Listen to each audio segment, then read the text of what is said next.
Hello again, everyone. We're back again with another episode of The Fact, the series that discusses international issues every week.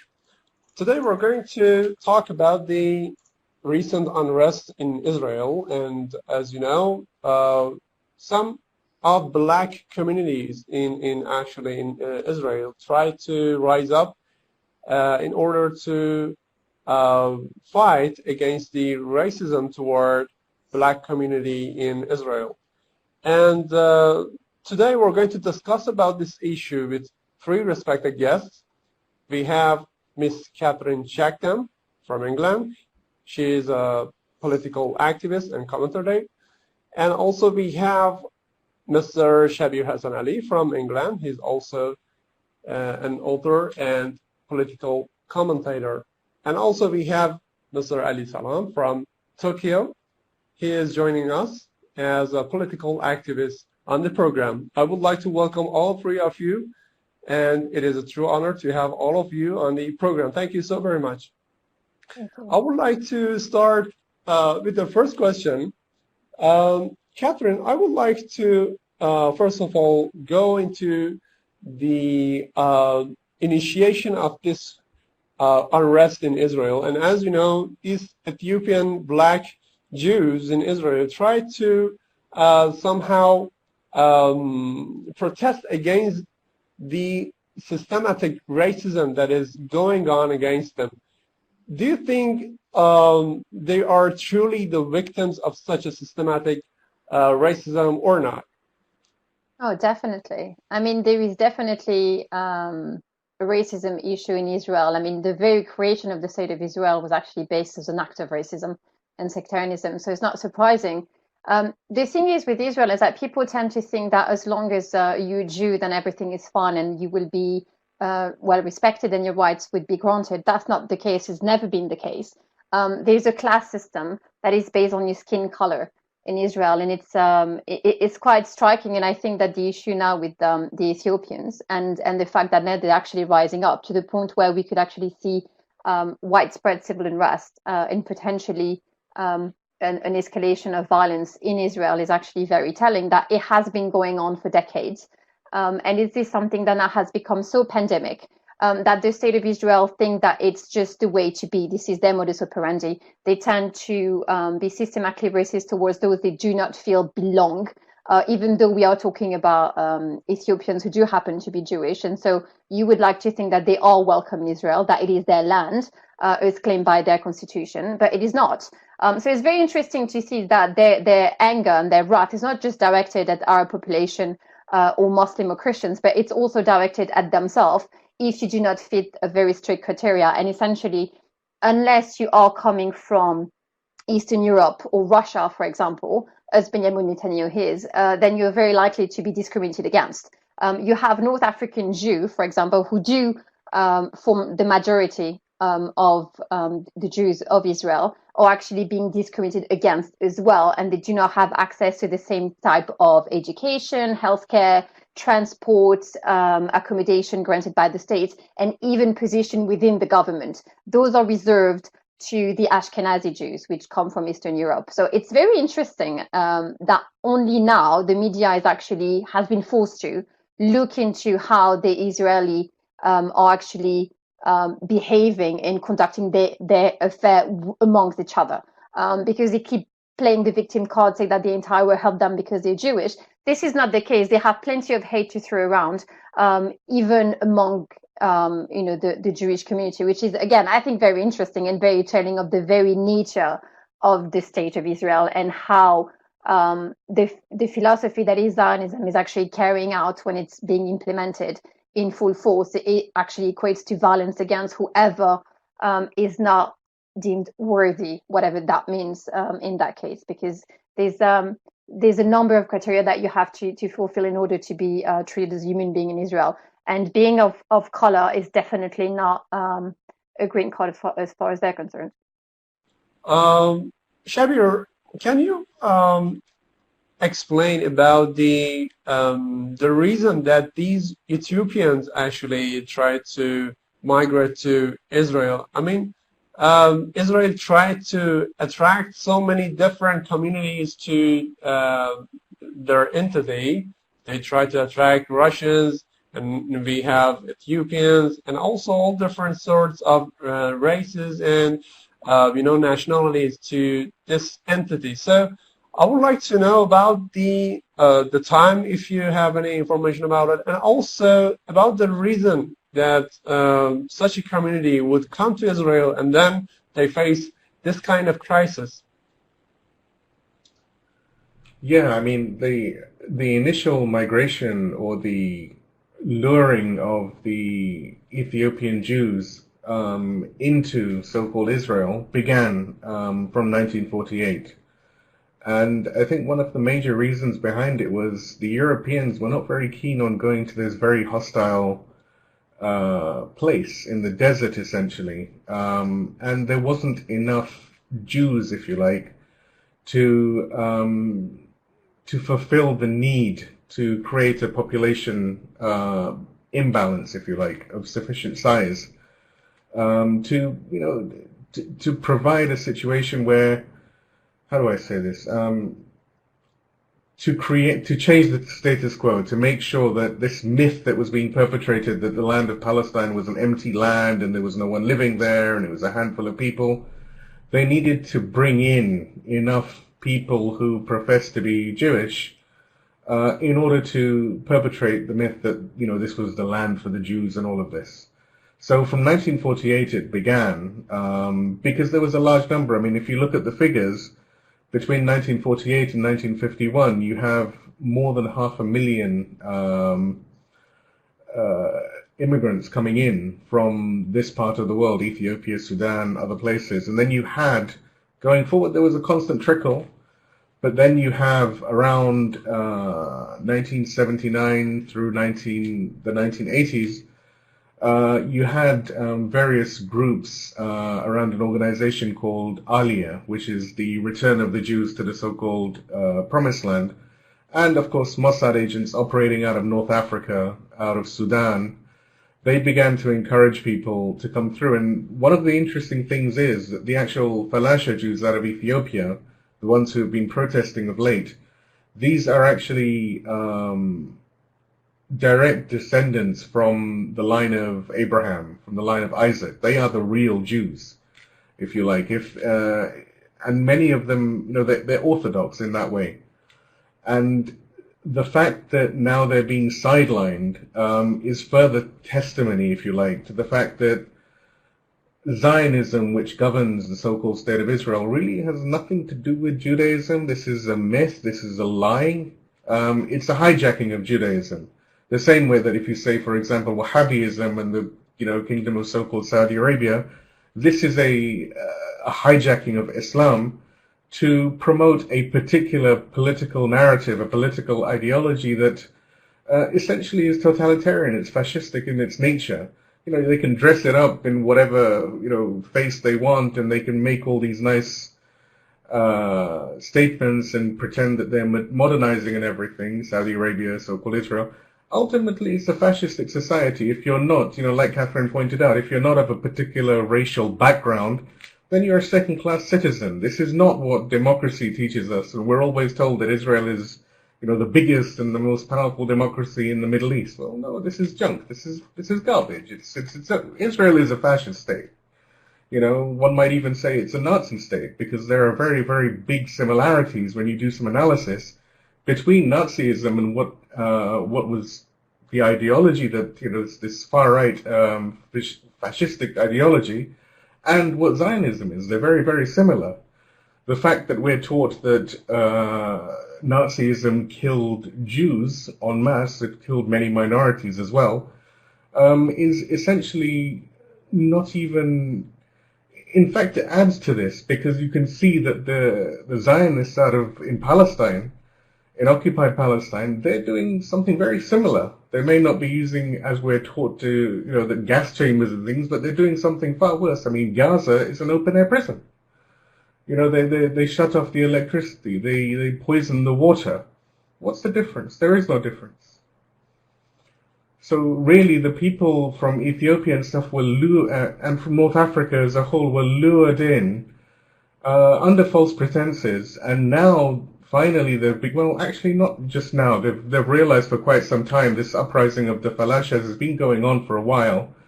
But there's enough critical mass among the people now to say that, look, enough is enough. This is not going to continue. We have rights just like anyone else. And I believe that over time, if this persists, the Falashas will ally themselves with the Palestinians with a move to remove the European colonial powers that are occupying Palestine at this time. Thank you so very much, Mr. Shabbir. You actually mentioned a very interesting point about, these Falashas trying to somehow be similarized by, I can say Palestinians, because they are also under some kind of racism. And here comes this process of such different kind of unrest or uprising in Israel, because in the past we had also same issues with different communities and with different subjects, and it is not the first time that we have something violent in within the community of Israel. So, Ali, I would like to know if this kind of uprisings, either in the past or now with Falasha or in future, any of these unrest in Israel would affect Israel policy or security, or in general affect its sovereignty in general or not?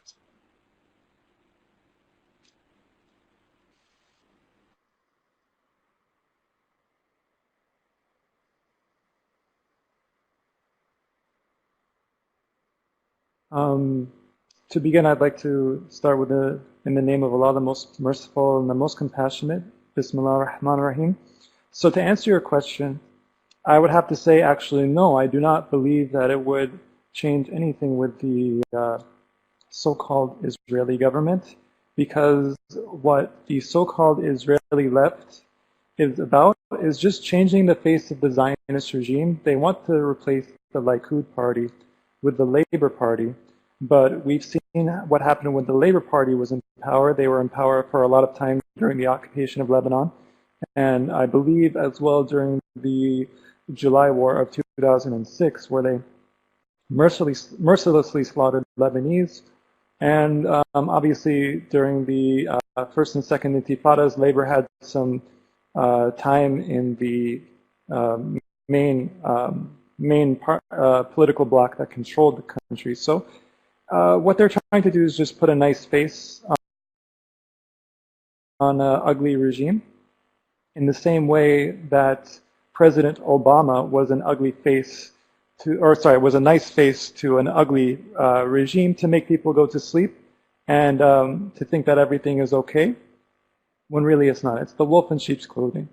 So when it comes to things like this, as far as different racial groups within the Jewish conglomerate being discriminated against, yes, there is a totem pole, so to speak, a hierarchy of racial supremacism within Judaism. There is a hierarchy, and you do see it enforced in Israel. But even these Falasha Ethiopian Jews, they still view themselves as superior to Palestinians, and they're there to come and occupy their land, because even they still believe in the tenets of Judaism, which is the idea that there is a one race of human beings which are superior and chosen above the rest of the humanity. So chosen people versus Goyim, as they call us, which is a derogatory term. But even amongst this, part of which is the most ironic, which I have a little bit of hope for the Ethiopian Jews, is because within and in order to preface this, I have to say that when we say that Zionism is not the same as Judaism, we're very, very, very well intentioned, but we cannot define what Judaism is most of the time. So what is Judaism? Judaism Well, there was never a prophet of God who called himself a Jew. The children of Prophet Jacob, alayhi salam, he never called himself a Jew. Even the term Jew comes from Judah, which was one of the sons of Jacob, which was one of the most evil, ambitious among them. He conspired the most to put Prophet Joseph, his own brother, down a well because he was jealous that his father favored him so much. So we see throughout the time of the prophets, they would give the prophets a hard time. They would give Prophet Moses a hard time, and they would disobey him. But God would continuously forgive them. But it would get more and more and more, and it would get worse and worse and worse up until the time of Prophet Solomon, alayhi salam, when, according to the Quran, they broke God's covenant for worshiping too many idols, and that was the final straw. So after the death of Solomon, there was a civil war between Israel and this newly created conclave within the Israelites called Judea. So they named themselves after Judah, the evil brother of Joseph, and one of the most evil of the 12 tribes of Israel. So even the name Jew comes from a disobeying of God and a leaving of the religion of Prophet Moses, alayhi salam, leaving of the Torah, leaving of the divine message of God. So they manipulated and changed and altered the Torah to make it how they like it, to make it to suit their interests and everything like that. And then on top of that, they added the Talmud, which is an interpretation of the Torah.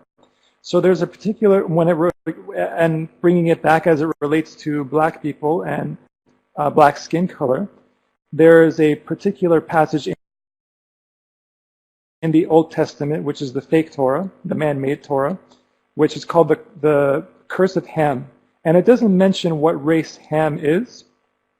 The only thing it says about Ham is that Ham was cursed by God for revealing the shame of Noah, Prophet Noah, for being drunk. And in Islam, we don't believe that the prophets got drunk. So this is how it was distorted by men and not revealed by God. So in the Talmud, it says to punish Ham, God made his skin black. So even within the Jewish religion that these Ethiopian Jews claim to follow, it says that they are cursed by God. So I hope to God that the Ethiopian Jews wake up and leave that religion, come to something like Islam or Christianity and join with the Palestinians and revolt against this illegitimate, satanic, antichrist entity that is occupying the Middle East, that is racist, that murders people, that murders their own people, and hopefully that they can come to some sort of awareness, because when we look at the history of global Zionism, they have had so much hands and responsibility in oppressing black people. For example, there is an entire book put out by the Nation of Islam about the history of the Jewish role in African slavery. They bought and sold blacks in Africa and sold them throughout North and South America, and profited heavily off of it for centuries. So the idea that that blacks are viewed as human beings within Judaism is completely to the contrary. The former chief rabbi of Israel said that black people are monkeys, and this is an official statement from the chief rabbi of Israel. So they don't view black people as human beings. So hopefully these Ethiopian Jews can wake up, but at the same time, even these Ethiopian Jews still view themselves as superior to regular Africans and to regular humanity in general. So I don't have... why I ensure that I keep saying Zionist, and that they are a usurpation of Judaism proper, because the Talmud has got nothing to do with Judaism. It's a book of Satanism, essentially, when you examine it. It has very little to do with the real Judaism, which is the religion that was taught by Moses to the... If I may, if you don't mind me to clarify, if I may. So I mean, facts are facts and truth are truth, no matter what. But I would like to also clarify that I come from a Jewish background. I come from a 100% Ashkenazi Jewish background. And I converted to Islam.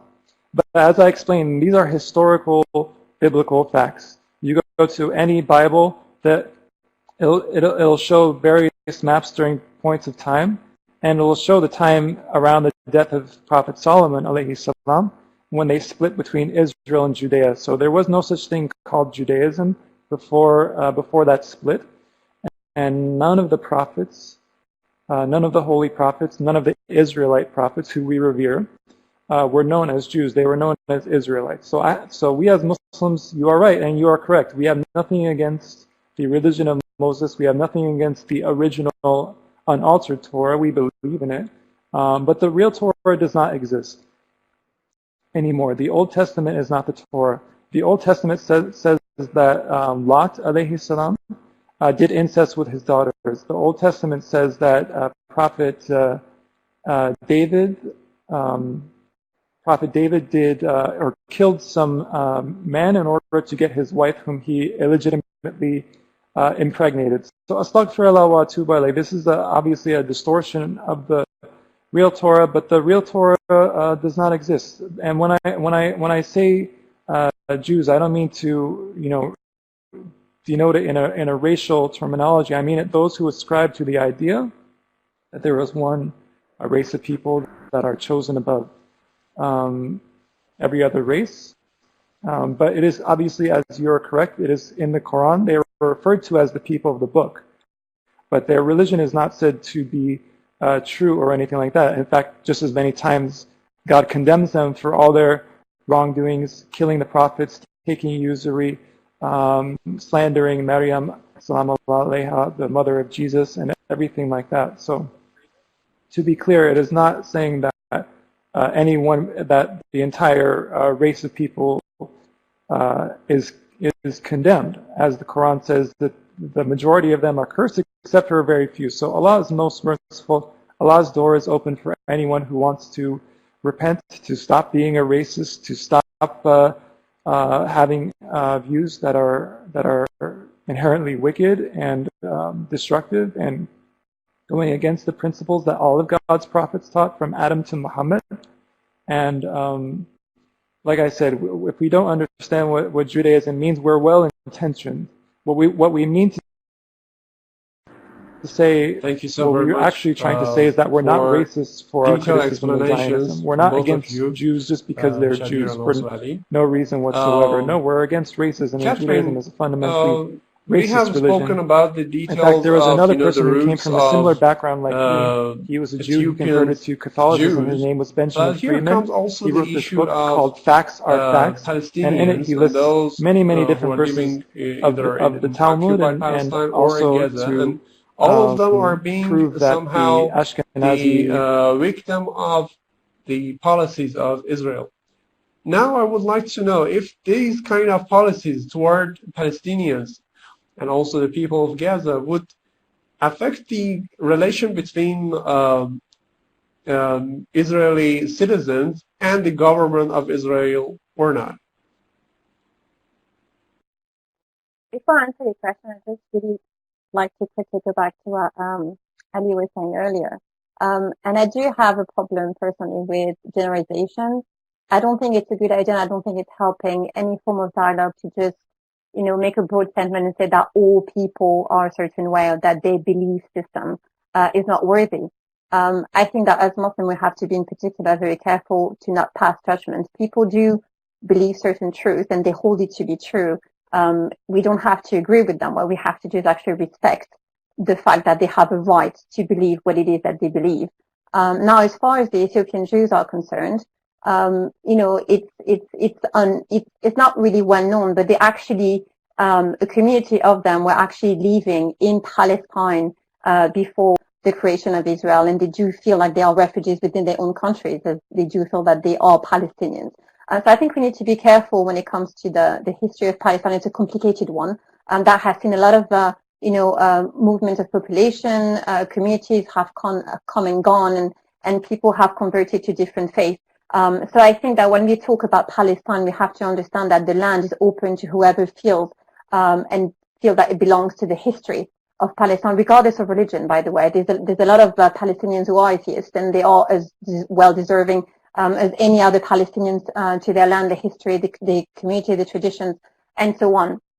So now to answer your questions, yes, of course. I mean, the state of Israel is a very fascist, very repressive, very intolerant one. And of course, all the policies that are set in place are there to cater to a particular elite, to a particular set of people. And whoever does not fit the bill is essentially persecuted. This is what they're doing. And I think that they have become, I mean, if we look at South Africa, for example, and the way that the state used to function, Israel, took that book and wrote another chapter on top of it, and, turned apartheid into an art form, and we call it Zionism. Now, because it has lasted for so long, people think that it's normal. We have become accustomed to it. We have become desensitized to it.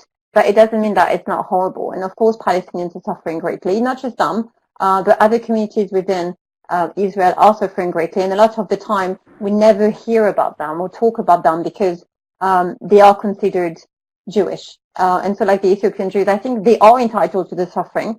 They have suffered greatly under Tel Aviv command, and they have nowhere else to go. This is their home as far as they're concerned. And again, their history in the land of Palestine go back way before the Israeli decided to call it home.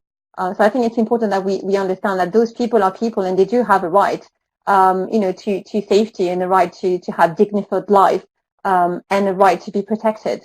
I don't think that we should do what Tel Aviv is doing, which is judge people according to, their race, their color, or their religion. I think that all people should be treated equally. I think that someone much smarter than me said that, there are two kinds of people in the world. If they're not your brothers in religion, then you're equal in humanity. And I think that this is our job to actually convey that message and be consistent in conveying that message. So I do feel for Ethiopian Jews just as much as I feel for Palestinians, because they are suffering the same evil, which is fascism, which is Tel Aviv, which is the policy that Benjamin Netanyahu continue to carry. The kind of policy that continue to get worse and worse every day because the international community refused to actually call the state of Israel into owning up to the crimes and the crime against humanity that they're committing every day. And it is basically our fault. This state of affair is there for only one reason, is that we have done nothing, not really. We have talked a lot when it comes to actions, very few, to actually hold them accountable and make them stop, quite simply. Countless UN resolutions have been set in place. They have been vetoed every single time, because whenever someone raises their head against the crowd and calls out Tel Aviv for what it is, a criminal state, a dangerous state, a terrorist state, then they are branded anti-Semitic or criminals or what else. And this has become pandemic in the UK, by the way. But again, I don't think that by becoming them and following the same narrative that they're following, because we think that we hold a greater truth, is the way to go. I mean, those people are people and they do deserve to have their right respected. And criminals need to be taken to trial, to court, basically. This is my view. I know that a lot of people would like to see a bit more violence and things, but I don't think it's the way forward. I don't think it's helping anybody to preach violence or to declare an entire segment of the population to be unworthy or to be living a lie or to be living in a state of apostasy. Thank you, Catherine. Yeah, sure. Brother Ali, you can. I don't mean to, since I come from a Jewish background, I really hate to use that card or use it as a means of privilege, but it's a little ironic to say that I'm generalizing people. First, just forget about the idea that I come from a Jewish background. Facts are facts 100%. And not once has any of the facts that have been stated disproved or shown to be completely false with any proof or sources. Rather, just blanket terms like generalization is not fair to throw out, and it doesn't take away from that which I have said, and it is an unfair characterization of what I said, which is ironic because it's generalizing what I said. So I'd like to quote a passage from the Talmud, which, by the way, thank you to Benjamin Freeman, a former Jew who converted to Catholicism. He quotes the Talmud in Avodah Zarah 26b, which says, "Even the best of the Goyim which is Gentiles, not non-Jews, should be killed. So, and I think this will also include black Jews, because many Jews do not view black Jews as actual Jews, given that the Talmud also says that God made black people curse by cursing Ham, the son of Noah, by making his skin black. So I do have sympathy for the Ethiopian Jews to an extent, but at the same time, they're going there to steal the land of the Palestinians for themselves and take part in the Zionist project. And no matter how much that the Zionist regime oppresses against them, no matter how much that the Zionist regime injects Ethiopian Jewish women with birth control against their knowledge, you still had Miss Israel, the winner of the beauty pageant competition, be an Ethiopian Jew. You still had this one guy who made a rap music video. He is an Ethiopian Jew from San Diego, actually. He comes from San Diego, going to living on stolen Palestinian land. He praising the state of Israel in his music video. So no matter how much they get treated poorly, they still go and they become servile to the Zionist entity, and including some of them flying the planes and dropping the bombs on Gazans. So as much as there is discrimination against them, they're all together to discriminate against the Palestinians. Completely appreciate what Ali is saying and the sentiment. I do feel that it's counterproductive because yes, while the Talmud might say this, that, and the other, no one is saying it doesn't. And while the Ethiopian Jews, many of them may have come there voluntarily, like the Ashkenazis did from Europe, there are many people, just like the black slaves who were taken from Africa into what is now known as the United States, which is also an occupied land. There were also Ethiopians and Sudanese who were brought in to be the serfs working and building up the population numbers in occupied Palestine so that the Zionist project could go forward. But I think we're talking in polemics now. I think the idea of having a theological debate about Talmudic so-called Judaism and the religion that was promoted by Prophet Moses and that was followed by the children of Israel until it became lost and then was revived by Nabi Isa, Jesus Christ, into what we know now as Christianity, which was then also revived after it had become damaged into Islam. We need to be a little bit more forgiving. The fact that Allah subhanahu wa ta'ala in the Quran has said that these are all people of the book, we have to remember this. And any oppressed person, whether it's someone who has deliberately brought this upon themselves or someone who has had it brought upon them, we need to show a degree of compassion. Otherwise, there's a very thin line between us becoming very similar to the Zionists without realizing it.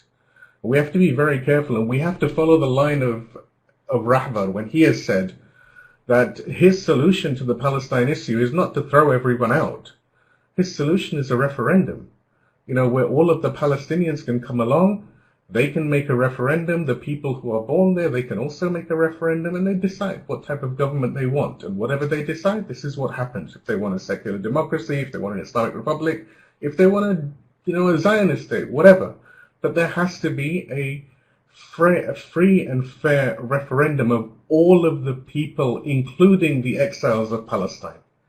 Including the exiles of Palestine. I mean, it's a lot more deep and meaningful and elaborate than something that someone as ignorant as myself can just come out with. But the point is that how does bringing up what I don't understand is I get what you're saying, Brother Ali. I totally get where you're coming from when you say that, for example, the Miss Israel was an Ethiopian and some rap guy did whatever.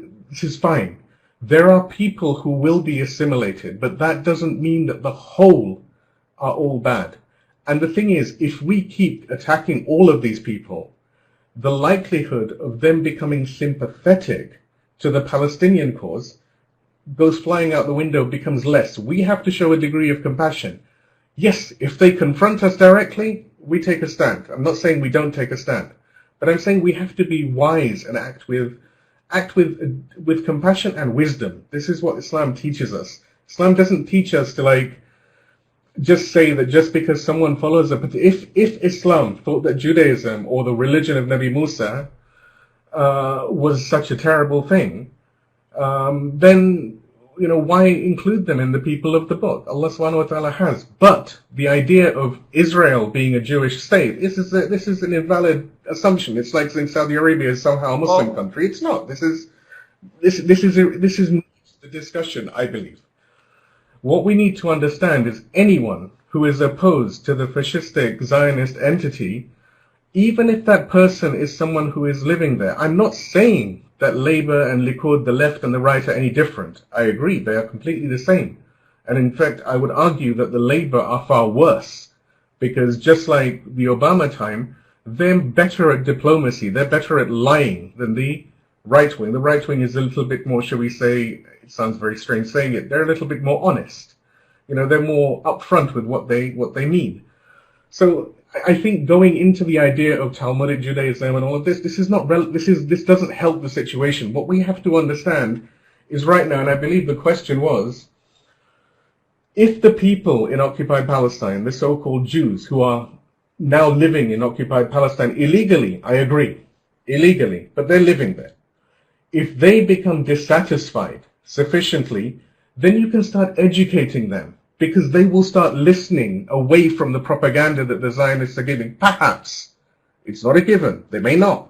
But there is a possibility. And at least if that voice is out there, for example, right now, all Israel seems to do is point the finger at Iran. Point the finger constantly. Iran is evil. Iran is making a nuclear bomb. Iran is doing this. Iran is doing that. Iran is going to do whatever. But there are now people within Israel who are questioning that, because they don't understand. Netanyahu and others have been saying for 20, 30 years now, Iran is going to make a nuclear bomb. They haven't. These things are not working. Yes, I know it might be a veneer. I'm not saying they're suddenly going to become friends. I'm not saying that they're suddenly going to become pro-Palestinian. But if their support for that Zionist entity weakens, you weaken a little pillar, because you have to calculate what the strategy is. I'm not misunderstanding. Well, maybe I am misunderstanding. I'm just going by what I've seen over here. I don't know, but I know that your position is not how I've understood it. I'm just going by what you said over here. I think we need to operate, and we need to sort of not get into this idea of talking about the religion of Judaism in this regard, because the Zionists, the Zionists don't follow Judaism. The real Judaism. If you speak to the rabbis of the New Tracata, right, and other Orthodox Jews, they don't follow real Judaism. If I may interrupt you for a second. Well, actually, I would like, before we go to Brother Ali and also Catherine, because Catherine wanted to add something, and then I will get back to Brother Ali. But I would like to also add some question in here, because it is basically concerning your discussion. Some say in here that actually, that we have 140,000 Flusha in Israel, in the the whole population of 9 million people of Jews in Israel, and these Flusha are, to be honest, they are praising the government of Israel. They want to be part of this government. They have some right now. They have this kind of criticism toward the racism that is going on against them, but they are not against the system at all. And that's the problem that we have. I mean, it is a question that some people ask in here, that if we somehow try to defend Ethiopians black in Israel, it will actually make us play in the ground of Israel, and actually it will make us somehow defend Israel system, because finally they will praise this, Israel. So, Catherine and then Ali, would you please go ahead?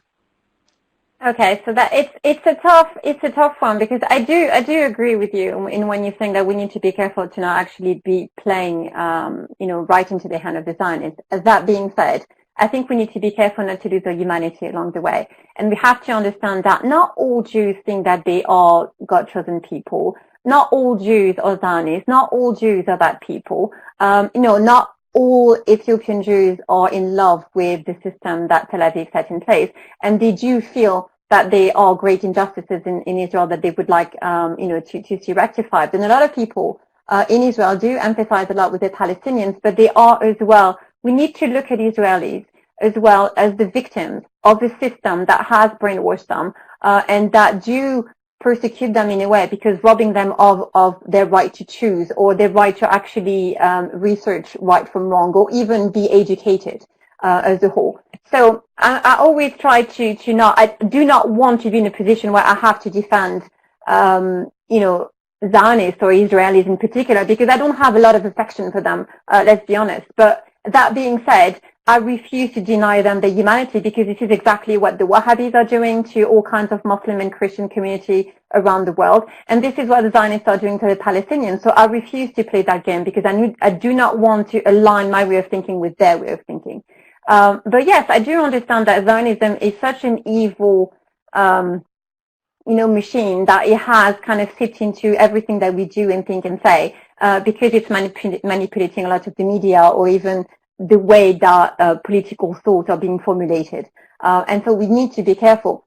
But I would like to remind everyone something, and I think it's actually very relevant, is that when Imam Khomeini set up Al-Quds Day, he did so not just to remind people of the necessity of standing up for the Palestinian cause, but as well for the value of resistance and the need for every single person to understand that to speak the truth and to face evil and to reject oppression is a human duty. This is not something that Muslims ought to do. We ought to do it, but as people, we have to stand up for this. Otherwise, we deny our humanity.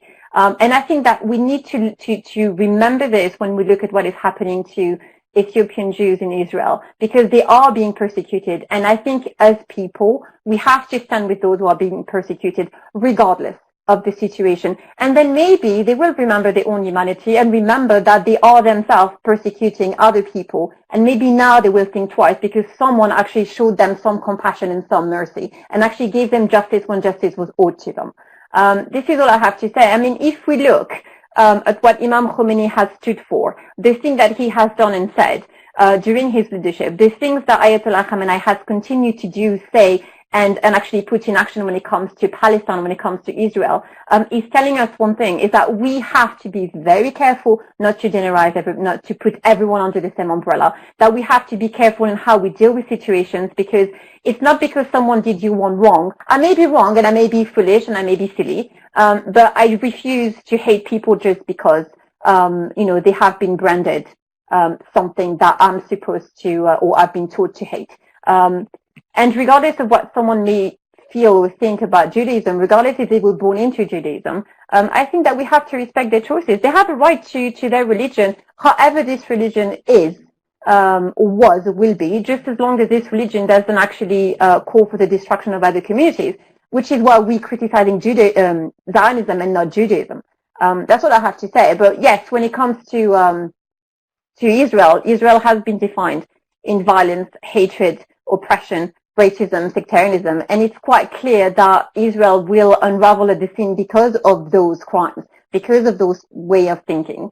And we don't have much to do. We just have to look at it, and it's gonna unravel by itself. I think that it's coming from within, and I do think that God has a sense of humor.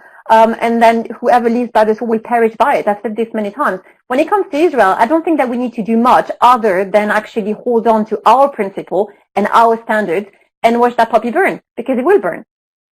Thank you. Brother Ali, if you can actually summarize your answer, because we are somehow running out of time, but go ahead.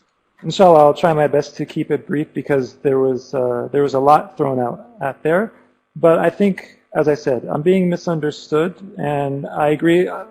I think I'm far more aligned with what Brother Shabbir has to say than he may have interpreted or perceived. No, I'm not generalizing or saying that all Jews believe in this main line of what the Talmud or the Old Testament say 100%, because I come from that background. I only believed in it in a more latent, passive way, but it's still there in the back of your head, or in the back of my head as it was, that I'm somehow more special than other people just because of my incidence of birth, which is out of my control. So that is not, but that's not something to, to necessarily, keep secret or to put up with. And I think Iran shows a great example for when it comes to Jews. They let them live in peace. They don't, as long as they don't act out upon these views, we have no problem with it. Like I said, I don't have problem with their existence. I haven't lost my humanity in all of this. I never advocated for murder. I never advocated for anything. So for all these kind of like passive aggressive accusations at me, it's just really unfair, and it's on par for the discourse, because me speaking truth, me speaking about very horrible racist ideals, which not are just in Zionism, but as I quoted from the Talmud, from the Talmud itself calls for the destruction and the murder of other human beings. I know those are important things to know, because if we don't properly identify and diagnose the situation, it is like telling someone who has cancer that they have the flu, and then they won't be able to properly to deal with it. But I do sympathize with the Ethiopian Jews who maybe are not in support of the regime, but as a total, when it comes to my perspective and the way that I woke up, I had to not be afraid of the truth. So the ultimate way to be compassionate towards someone, to help them regain their humanity, their sense of humanity, their sense of feeling equal with other human beings, because as of right now, I consider myself as a brother to all human beings on earth, regardless of their ethnicity, including Jews. But they may not reciprocate, they may not feel the exact same way about me, or reciprocate that brotherhood towards me. So the mischaracterization of the truth as hate speech is just anti-intellectual, and and as far as the Quran is concerned, yes, Allah says that they're people of the book. Yes, Allah grants them their humanity, but Allah also says that the majority of them are cursed for their wrongdoing, except for a few. So that's why you see only a few among them, such as myself or Benjamin Friedman or other people of conscience who comes from Jewish backgrounds. There's very few of them. There's a lot of gatekeepers out there, for example, who will tell you not to talk about the Rothschilds, not to talk about the Talmud, not to talk about anything like that, because it is important. Because it is important to know what they believe and where their racism comes from, and where for example, the hatred of black people comes from. You can't explain Jewish hatred of black people without talking about the Talmud. Please explain to me in any kind of logical way without talking. How can you understand their historical role, for example, in the African slave trade, which is well documented? Another Nation of Islam book that they have is called Jews Selling Blacks, and it has all these historical newspaper, advertisements of Jewish people buying African slaves. How can you explain that without talking about the curse of Ham and what it says in the Talmud? And that specifically, talking about the Talmud will help Ethiopian Jews to wake up, to find their humanity, and to push them to ally with the Palestinians, because nothing except for the truth and nothing but the truth will set the human soul free. So we have to value the truth, because as the Quran says, do not mix truth with falsehood, and do not conceal the truth while you know. So the truth is the truth, and I don't speak the truth on this matter because I have some kind of enmity or hatred towards my parents or towards my former background. In fact, I follow Islam's rules to be kind to your parents, no matter if they are good or evil, and it is a very, very, very big jihad al-akbar, very big personal struggle for me to be kind to my parents, and that deserves sympathy, is the struggle that I go through to be kind with my parents, regardless of the way that they treat me.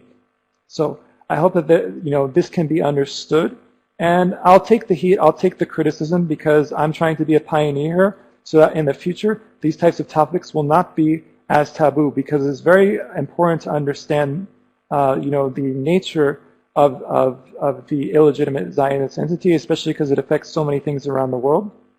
It is the peak of racism. It has perfected racism to a science, and it is in opposition to all of God's prophets. It is in opposition to peace. It is in opposition to love. It is in opposition to compassion. It is in opposition to universal brotherhood between all of humanity. And that is what I stand for. I stand for peace and love and compassion between all human beings, including other Jews, even if they may not reciprocate that against me. So facts are facts, and no amount of character smears or character assassinations will be able to negate or cancel out those facts. And I think they are important for people to know because they are intentionally buried in order to, again, put a smiley face on the Zionist regime so life can last longer. We're actually somehow running out of time, but I would like to just ask you only if you want to add something, summarize it in like 2 or 3 minutes at maximum. I would start with Brother Shabbir and then the others. So go ahead, Brother Shabbir. I think no one is pointing fingers or there's no like issue like this. So if that's how it's come across, I'm really sorry, Ali. That's not been my intent.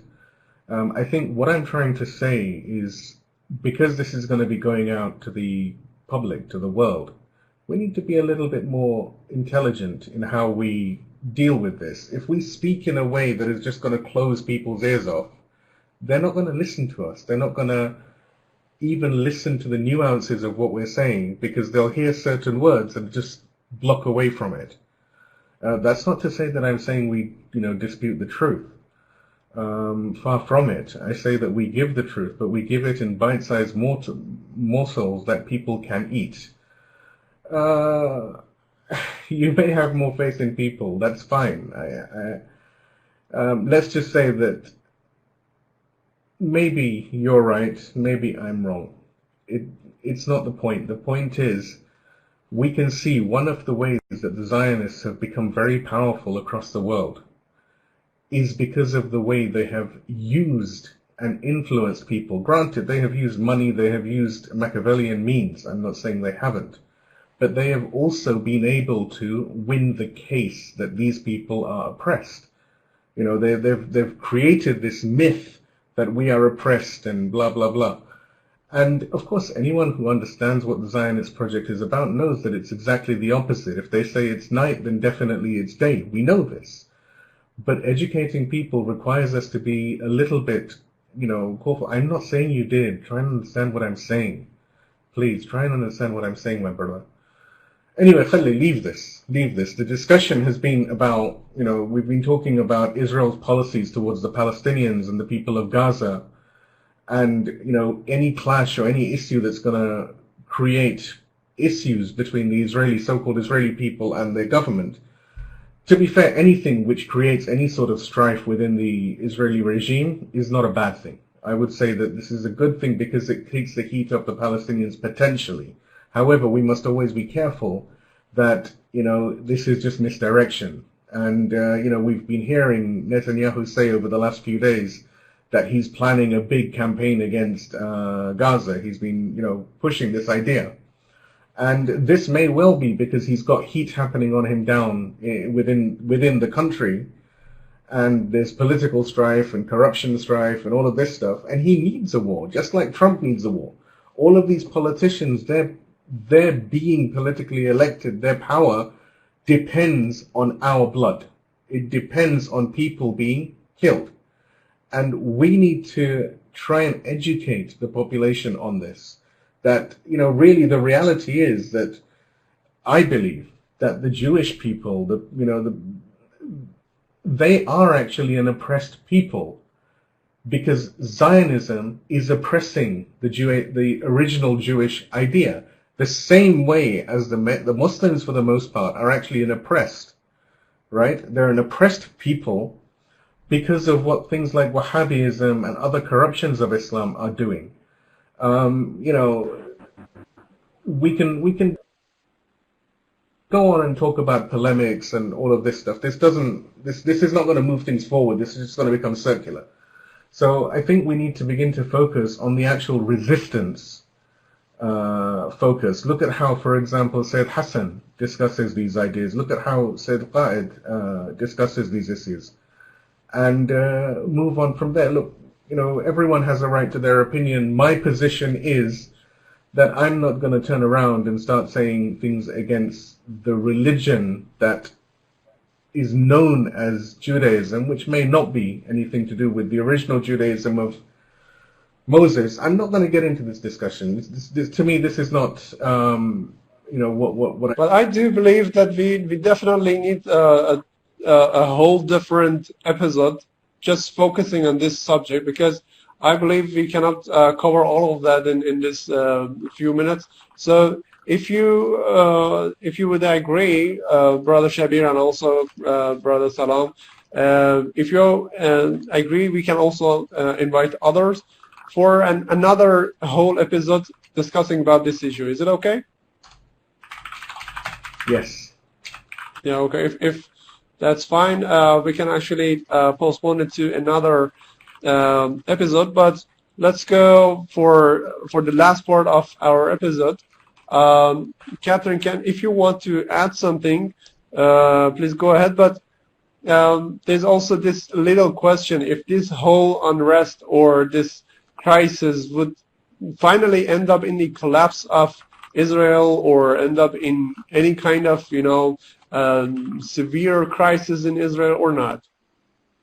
I do really think so. And I think that we are approaching the days very quickly where people will start asking the right questions, because a lot of the time when we discuss Zionism, Israel, Palestine, we're not actually putting our finger in the real issue, because the very second that Israel came to be, the premise was that the land belonged to them by virtue of the covenant that God made with the Jewish people. And that entails genealogy. That entails some kind of a deed to the land that they have yet to produce.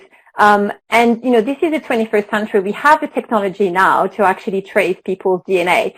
So I think that the kind of attitude that we see towards the Ethiopian Jew, the way that Tel Aviv is persecuting certain, Jewish communities because they have the wrong color, the wrong, genetics, I think will open up a very hard question as to actually who's who and who comes from who.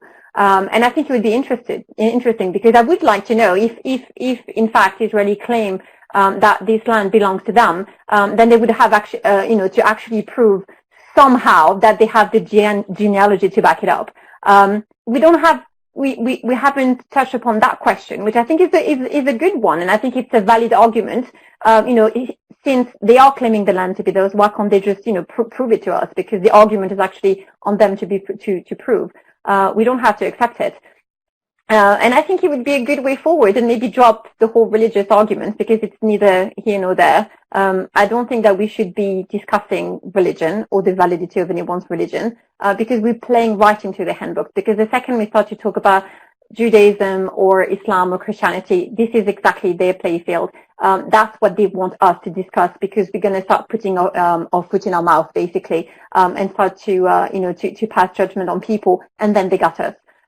So I would be for moving the discussion away from what they want, and maybe be a bit more rational, and actually maybe dare to ask the right question once in a while. Because since they can't produce God into a court of law, and they can't subpoena him, then maybe they could prove somehow that their genealogy actually backs them up in terms of owning that land. And then we can go into the discussion of who owns what exactly in Palestine.